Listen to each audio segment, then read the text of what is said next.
Entonces continuemos, muchachos, la segunda parte de nuestra clase con todo el análisis de la filosofía analítica.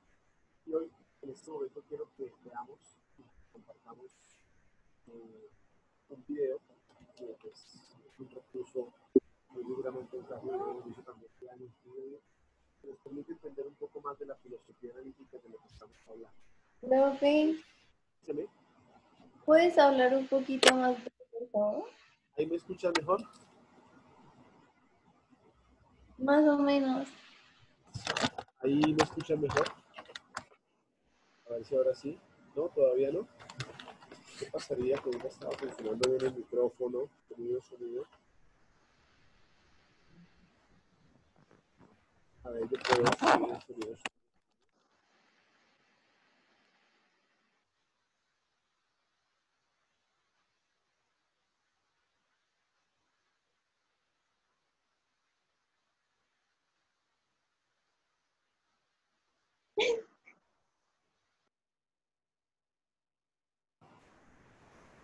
Estoy mirando a ver si puedo mejorar el audio. ¿Me escuchan, chicos?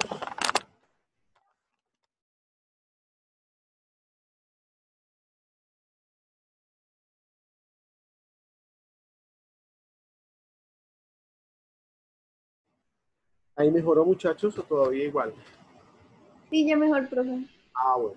Gracias, Alejandra. Gracias, chicos.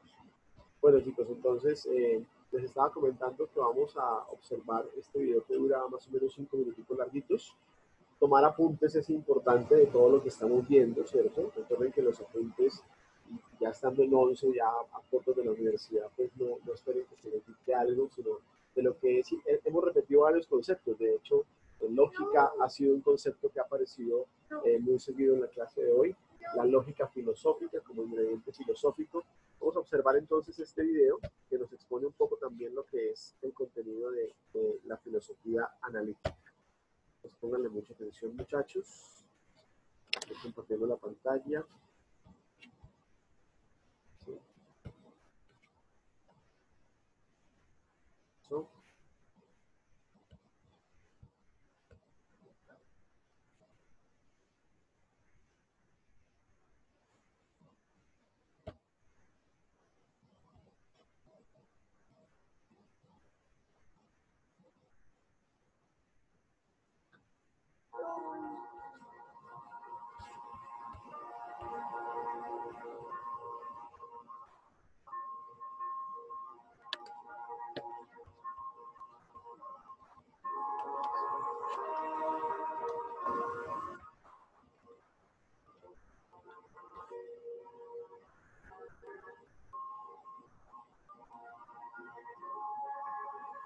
Grandes ideas de la filosofía. Filosofía analítica.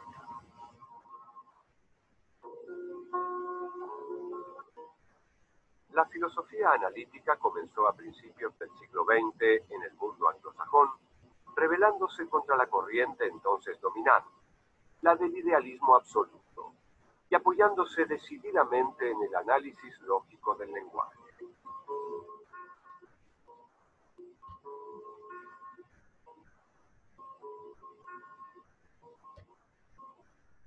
La escuela analítica desechó la metafísica en su totalidad al afirmar que las proposiciones formuladas por los metafísicos no eran suficientemente buenas como para ser siquiera falsas, sino que carecían totalmente de sentido. Mientras que el legado de la filosofía analítica como escuela de pensamiento está abierto al debate, su legado en tanto proceso histórico en los países de habla inglesa es irrebatible.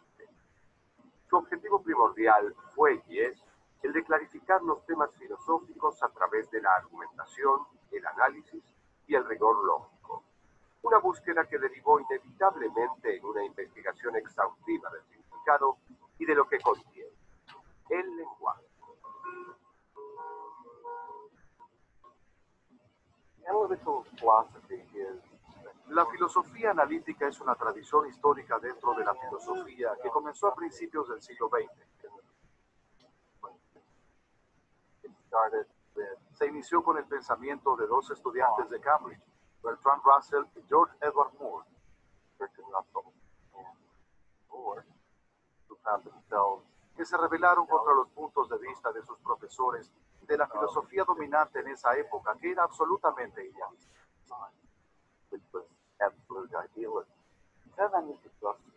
El término filosofía analítica se comenzó a utilizar a comienzos del siglo XX. Intentó más que nada denotar una metodología. Existen dos interpretaciones, una estricta y otra amplia.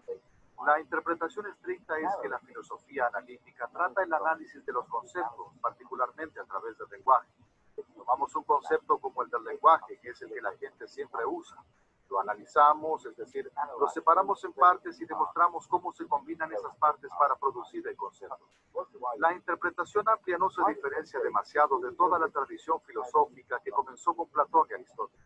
No es algo distinto. ¿Cuál es esa tradición? Bueno, en Platón y Aristóteles se relaciona con las distintas virtudes intelectuales, como la claridad, la argumentación, la apertura a la objeción, la formulación rigurosa, la honestidad de pensamiento, el no ser oscurantista con las cosas. Esa es la tradición. Como ya sabemos, es básicamente una idea de no absorber los prejuicios y los cuestionamientos contemporáneos. Eso ha sido la filosofía desde Platón y Aristóteles. Entonces, eso es la filosofía analítica, y durante el siglo XX muchos filósofos pertenecieron a esta corriente, desde Gottlob Frege, posteriormente Russell, influido por Frege, y después Wittgenstein, influido por Russell y Moore y muchos otros. Gottlob Frege era una figura relativamente oscura en sus días, un matemático que asumió la tarea de demostrar que las leyes de la aritmética se reducían a la lógica, una posición conocida como logicismo.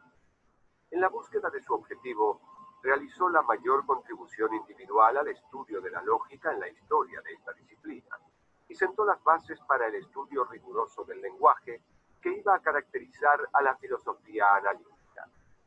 Sin embargo, solo en retrospectiva, Frege fue reconocido como el abuelo de la filosofía analítica. Su trabajo fundamental, Fundamentos de la Aritmética, fue tenido en cuenta por Bertrand Russell, quien se transformó en su discípulo. Su Principia Mathematica, escrita junto con Alfred North Whitehead, le debe mucho al trabajo de Frege.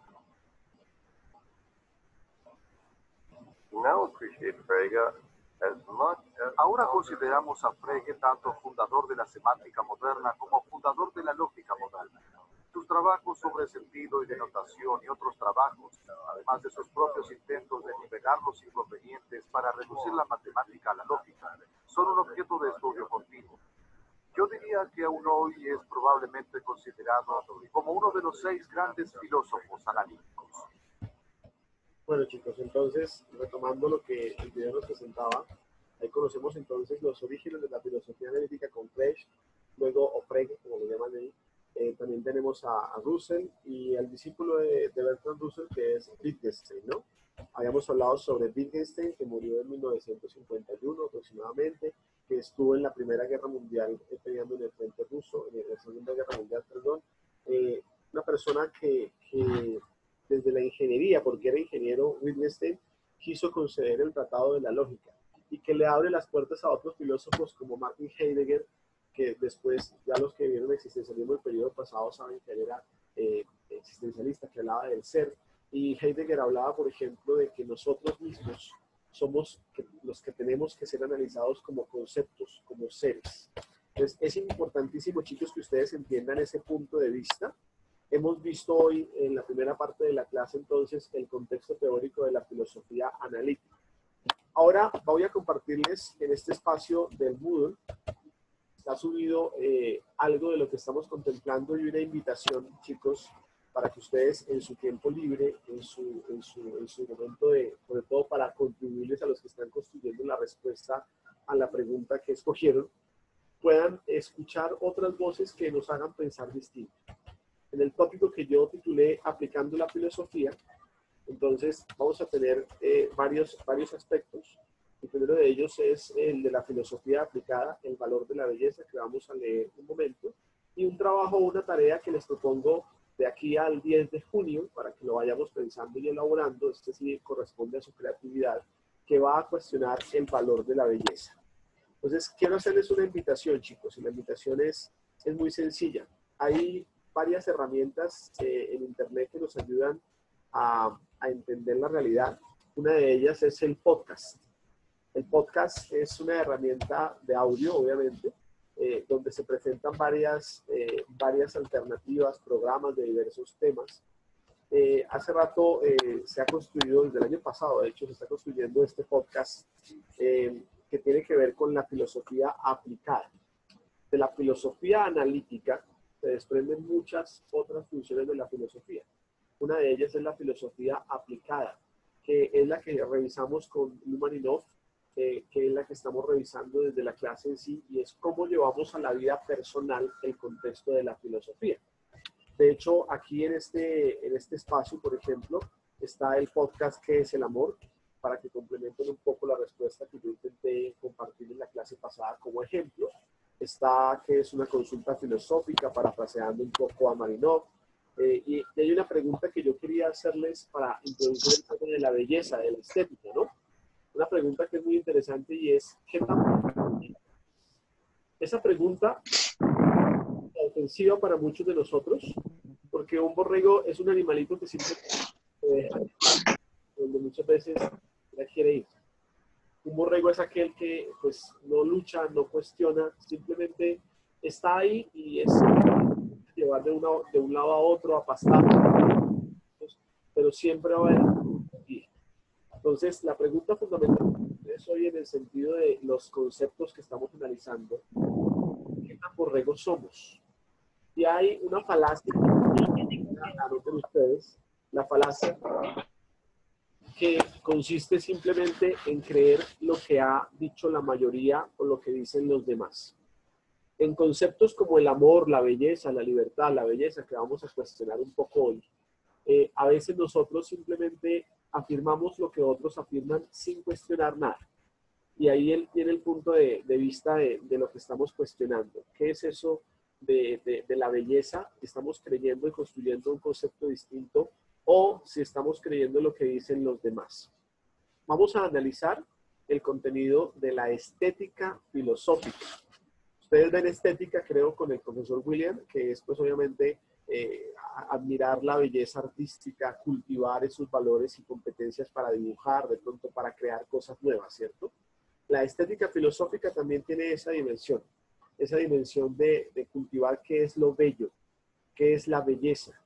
Pero desde la filosofía, muchas veces, y esto es parte de la filosofía analítica, no se cuestiona tanto el contenido del concepto belleza. Para ti, ¿qué es algo bello? No estoy hablando solamente de la belleza humana, que hace parte de una sincronía, de una armonía universal que estamos determinando nosotros, sino de cualquier tipo de representación o de lenguaje. Si ustedes ven una obra de arte, pueden catalogar esa obra de arte como algo bello. Suele suceder que lo hacemos cuando esa obra de arte se relaciona con lo que estamos pensando. No siempre estamos evaluando conceptos. Sería muy interesante que ustedes nos ayudaran a sí mismos a evaluar ciertos conceptos que ahorita no les interesa, pero que a futuro les puede servir.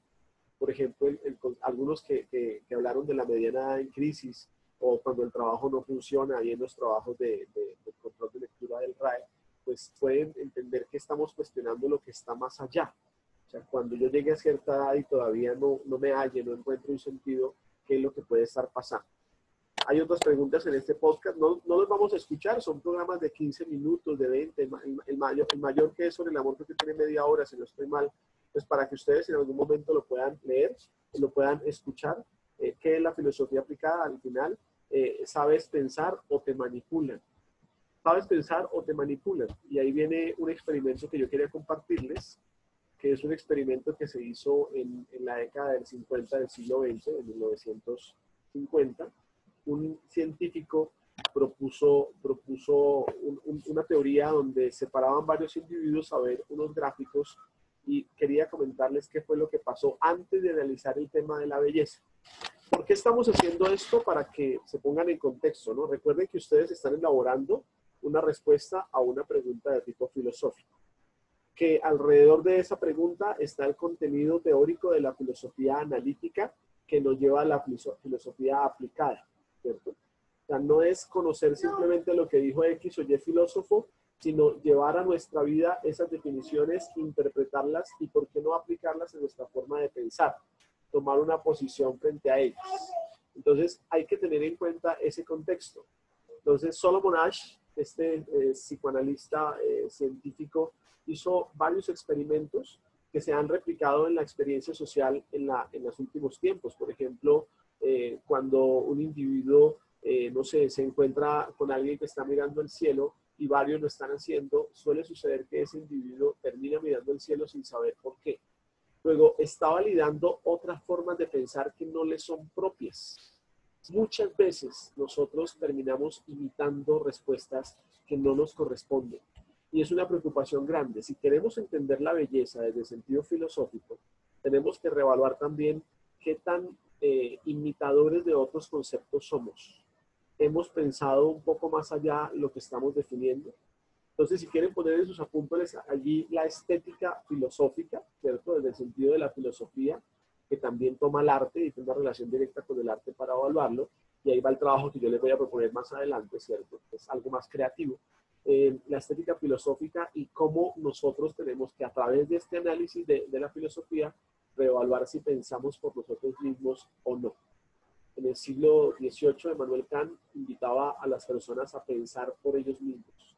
Y decía, mire, la única persona que es mayor de edad realmente es aquel que ha dejado de actuar sin dejarse condicionar por la guía de otra persona, es decir, que actúa por propia convicción.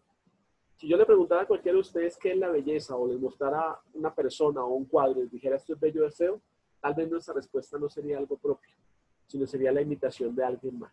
Escuchemos parte de este video. Fijaros bien en estas líneas que tenemos aquí.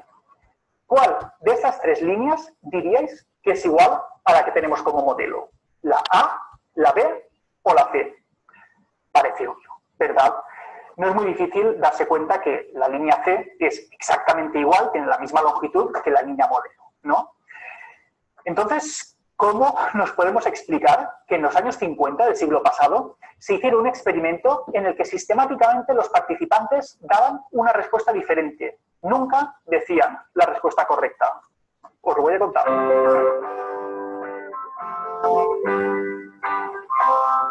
Seguro que muchas veces os habéis dejado llevar por la opinión de los demás, incluso sabiendo que lo que decían no era del todo cierto, ¿verdad? A veces la presión social es tan fuerte que nos hace ir en contra de nuestros propios principios o incluso nos puede llevar a pensar que estamos equivocados. De hecho, los políticos se aprovechan a veces de esto porque saben que si repiten suficientes veces algo, aunque sea una mentira, si esta mentira la repite un suficiente número de personas, al final acabará pasando por cierta. En los años 50 del siglo pasado, el psicólogo Solomon Asch hizo el siguiente experimento. Juntaba un grupo de entre 7 y 9 personas a los que les mostraba unas imágenes como estas. Estas personas simplemente tenían que contestar cuál de las líneas era igual al modelo que les había enseñado. Asch les dijo que el experimento iba sobre la percepción visual, pero en realidad no era así. Lo que quería estudiar era la conformidad. Lo que Solomon Asch quería estudiar era la influencia de la presión social en las personas. En realidad, de todas las personas que habían en el grupo, todas, excepto una, a la que llamamos el sujeto experimental, estaban infiltrados y todos estaban compinchados con Asch para dar respuestas incorrectas la mayor parte del tiempo. El verdadero sujeto del experimento, el único que no era un infiltrado, tenía que dar su respuesta después de haber estado escuchando las respuestas erróneas del resto del grupo. Entonces, en el experimento, Asch mostraba una cartulina y después mostraba la otra. Y preguntaba al grupo cuál de esas 3 líneas tenía una longitud igual que la primera. Entonces, uno a uno, y en voz alta, todos iban dando su respuesta. Durante las primeras imágenes, los infiltrados daban la respuesta correcta, la que además era muy obvia, pero llegaba un punto en el cual todos empezaban a, además con mucha seguridad, una respuesta incorrecta.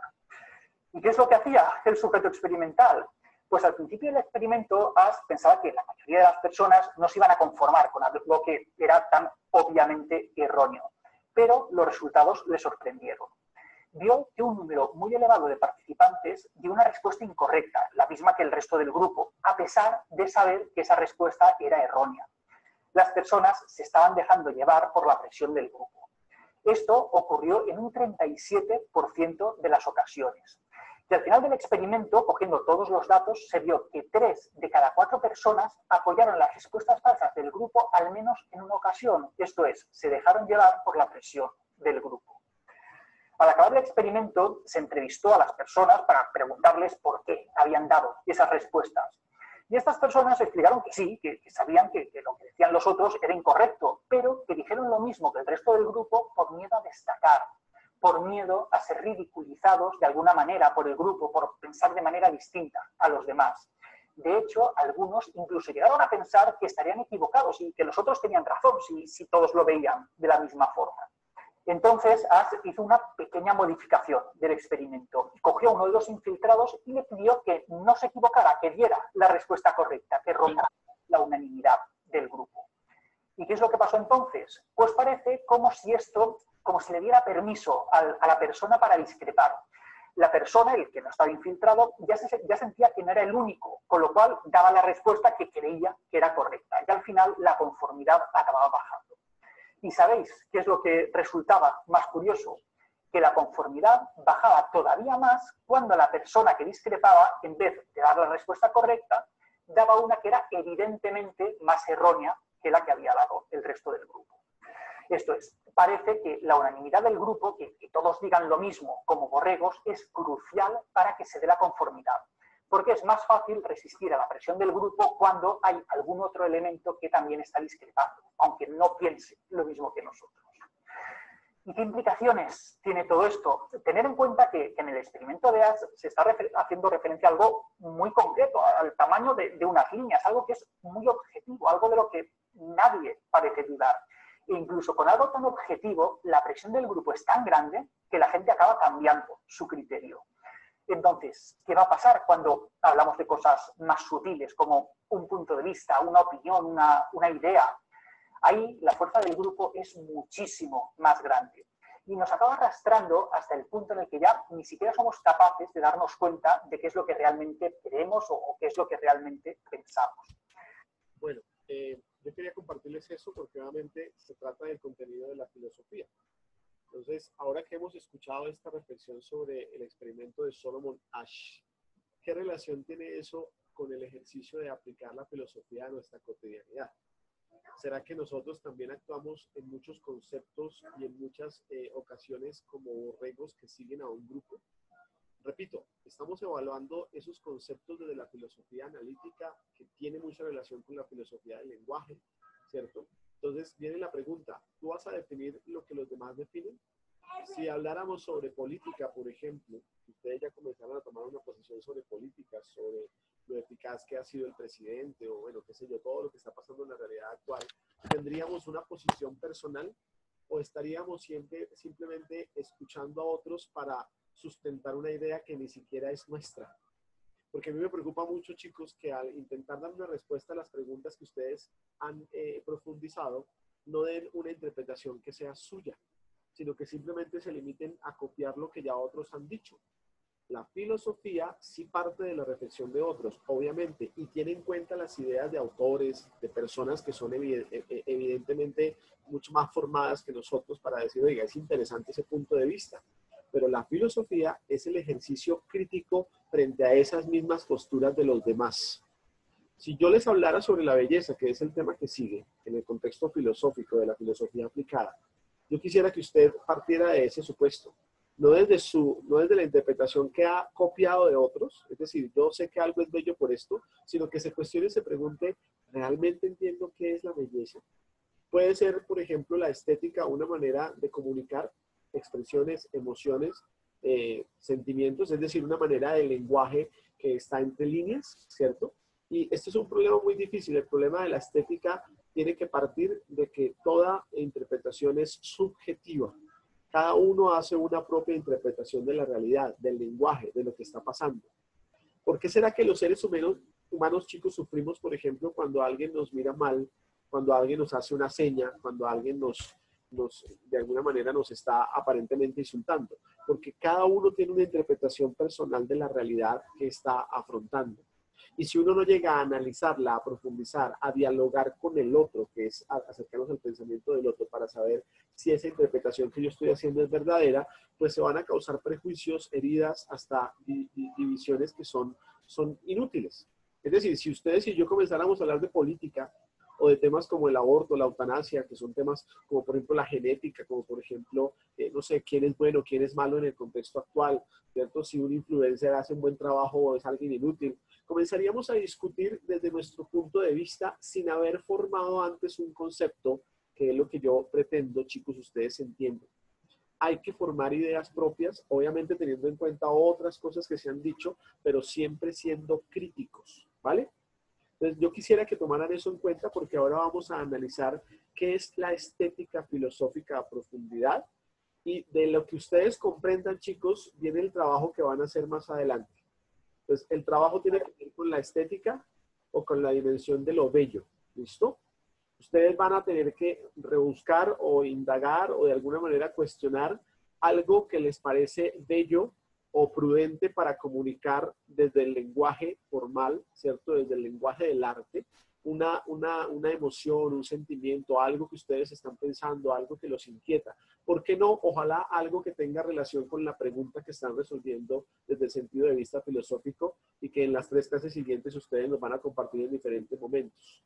Entonces, yo les voy a explicar el trabajo porque de aquí al 10 de junio, ustedes van a tener que buscar de manera creativa cómo cuestionar lo bello y cómo comunicar algo desde la estética, sobre todo desde el arte.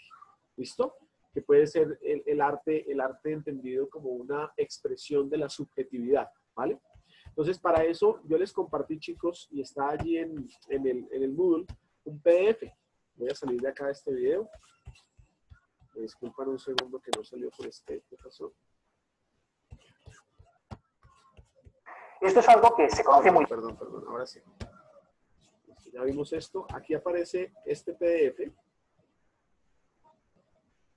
que se llama la dimensión estética. Está en ese punto de la dimensión estética, en ese tópico, ¿no? Ustedes no vamos a leerlo todo, son 9 páginas, pero vamos solamente a ojear ese PDF. ¿Listo? Y ojeándolo nos vamos a ir haciendo una idea de la interpretación de la estética. Voy a subir un poco acá el tamaño. Aquí nos hablan de una definición de qué es estética, perdón, 29 páginas.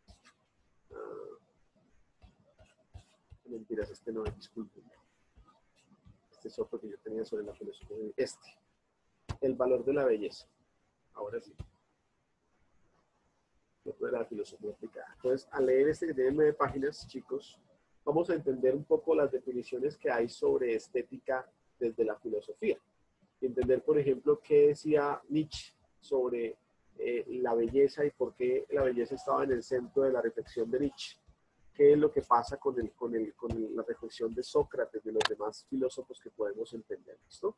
Entonces, entender que esto está hecho en el Ecuador por este señor, Alberto Monar, que cuestiona en este PDF algo sobre la belleza. Es una presentación que nos puede servir. Entonces, la belleza y la filosofía. ¿Listo? Yo quisiera tomar e iniciar con ese sentido estricto de lo que es, qué es bello, qué es belleza, ¿no? Y aquí nos lo presenta como el orden que posee dentro de sí un objeto, pero también como algo que genera orden al exterior de sí mismo. Cuando usted ve el arte contemporáneo, moderno, se da cuenta que muchas de las cosas que está analizando parecen no tener sentido. Pero resulta que sí la tienen en cuanto que cumple esa definición de belleza, y ojalá le estén copiando allí la definición etimológica de belleza, ¿cierto? Es el orden que posee dentro de sí mismo un objeto. Un objeto es bello en cuanto que conserve un orden. Y ahí viene la pregunta, ¿y qué es algo ordenado? Ustedes pueden tener muchas divisiones sobre ese concepto de orden con sus papás cuando, por ejemplo, pues cuestionan si el orden de su habitación sí es algo bello y es algo ordenado. ¿Posee orden en sí mismo eso que ustedes están elaborando o están cuestionando? Y también algo que genera orden al exterior de sí mismo. Entonces hay que entender que la belleza es igual o es un referente que nos lleva al orden, a la armonía, ¿cierto? Y ahí viene la cuestión. Para Platón, por ejemplo, la belleza está por encima del mundo sensible. Y es una de las ideas del mundo de las ideas, ¿cierto? Que también se puede identificar con el concepto de bien. La belleza es igual a algo bueno, ¿cierto? Entonces es algo que no es sensible, que usted no puede tocar. La belleza como tal no se puede tocar. El problema es que muchas veces nosotros siempre, a pesar de no poderla tocar, queremos poseer la belleza. Queremos ser bellos, queremos tener algo bello, queremos que los demás nos vean como algo bello, sin haber cuestionado jamás qué es la belleza. Entonces las cosas participan en mayor o menor grado de belleza, diría Platón, ¿cierto? Aristóteles entonces va después, más allá, y clasifica lo que es bello. Y dice que es bello lo que es valioso por sí mismo y lo que a la vez nos agrada. Otra definición de belleza que tenemos que interpretar. Pilas con esa definición de Aristóteles. Es bello lo que es valioso por sí mismo y que a la vez nos agrada. Hoy en día tú entiendes que te acercas a los demás, primero para ser aprobado según una escala de belleza que no nos es propia, que no sé quién nos ha enseñado, hay que refutar mucho eso, hay que reevaluar mucho eso. Y segundo, tú también eliges a tus amigos, a tu pareja, a las personas con un modelo de belleza. No más la ropa que nos ponemos. Tú tienes que cuestionar si esa ropa, esa pinta es bella. Aristóteles dirá que es algo bello en cuanto que es valioso por sí mismo y a la vez a nosotros nos agrada. Entonces, esa imagen de belleza que tenía Platón, que es algo suprasensible, lo vuelve algo sensible, algo que es valioso y que nos agrada. Y eso va mucho a la realidad. Pero más adelante en el PDF nos hablarán sobre la subjetividad y la objetividad de la belleza. ¿Realmente yo puedo entender que hay un modelo de belleza de manera objetiva o siempre va a depender de una mirada subjetiva personal frente a lo que estoy viendo? Allí entonces nos habla de Descartes, que dice que la belleza es un producto del orden y la exactitud de la razón, ¿cierto? Que se aleja completamente de los sentidos. Es decir, usted en su cabeza va formando una idea de belleza a través del tiempo que es muy difícil de quitar, ¿cierto? Y comienza a caer en esa doble realidad, ¿no? ¿Es objetiva o es subjetiva?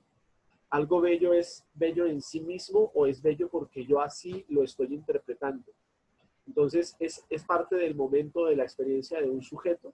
Ahí más adelante, entonces, tenemos a Kant, Emmanuel Kant, que tiene un texto muy bonito que se llama Lo bello y lo sublime. Les recomiendo que lean algún día Lo bello y lo sublime de Kant. Nos presenta esa doble realidad. Entonces, es un fenómeno que se puede presentar como algo que debe superarse a sí mismo, es decir, llegar a ser sublime y engrandecer la razón del hombre, ¿cierto? Los sentidos, todo lo que place justamente en lo que place es agradable, lo que me da placer, lo que me da a mí esa tranquilidad o esa tranquilidad de espíritu, por decirlo de alguna manera, ¿cierto? Pues no vamos a leer todo eso, solamente les estoy dando una mirada de la belleza, como intentando comprender un poco más desde la filosofía de ese concepto. Y luego viene la absolutización de la estética en el pensamiento de Nietzsche. Entonces, ahí sí nos vamos a detener un poquito porque Nietzsche es un filósofo contemporáneo que ha influido mucho en el posmodernismo. Y Nietzsche nos habla de cómo la belleza está en el centro de toda la filosofía y de toda la reflexión.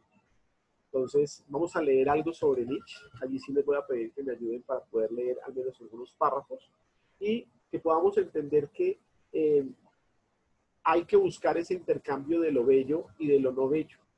Algo que a los demás les parece desagradable, a ti te puede parecer agradable y por eso para ti es bello.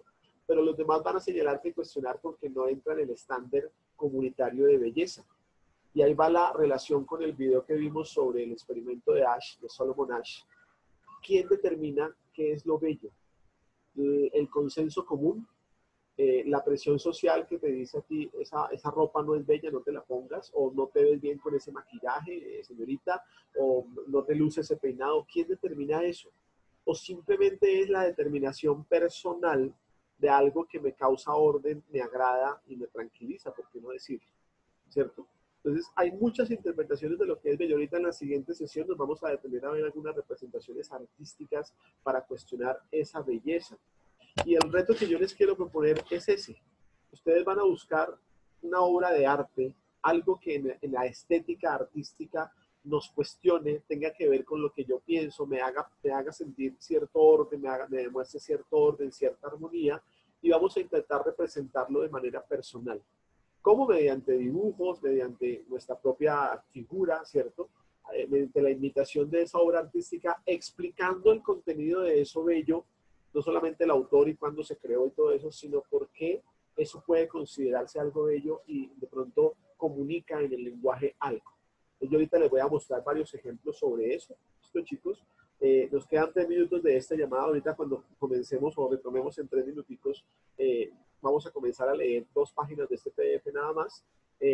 Recuerdo mientras terminamos, chicos, que estamos analizando la filosofía analítica, que ya sacamos 2 valoraciones. Una de ellas ya está subida en la plataforma, que es el foro que ustedes subieron allá como respuesta a un ejercicio de lectura analítica que hicimos ya hace 2 semanas en el tópico que se llama categoría y análisis, si no estoy mal, donde ustedes hablaban del objeto de la filosofía. No todos subieron ese trabajo, pues ahí también desaparece uno, porque pues yo no puedo esperar más. Era un trabajo construido en la clase. Y la segunda valoración que tenemos hasta ahora es el control de lectura, que esa espero poder ser a subir de aquí al viernes cuando ya termine de leer todos los RAE, como lo estoy haciendo juiciosamente desde la semana pasada. Entonces, cuando ya termine, yo iré subiendo, esa nota les sale a ustedes en la plataforma y en calificaciones les puede ir saliendo eso, ¿listo? Para que lo tengan en cuenta. La tercera valoración de este periodo va a ser su presentación desde el próximo miércoles. Ya saben los que tienen que pasar el miércoles, ahorita lo recuerdo, ¿cierto? Con la respuesta a la pregunta en máximo 10 minutos que ustedes han abordado. Si usted simplemente abre su micrófono y en un minuto nos da su respuesta, pues es muy válida, pero de pronto cae solamente en una suposición personal y nos tiene que demostrar es que ha leído, que conoce desde la filosofía ciertas cosas, como lo hicimos hace 8 días con el tema del amor, como lo estamos haciendo hoy con el tema de la belleza. ¿Me hago entender? Entonces, es un ejemplo para que ustedes sigan viendo cómo construir. Aquí ya hablamos de Platón, de Aristóteles, de Nietzsche, de Kant, ¿cierto? De Descartes. Entonces ya tenemos varios referentes filosóficos, pero no nos quedamos ahí, sino estamos presentando lo que nosotros pensamos sobre la belleza. Tenemos a Solomon Asch, que no es filósofo, sino científico, fue científico. Tenemos esa invitación a no ser borregos, a plantear conceptos desde la propia naturaleza humana. ¿Listo?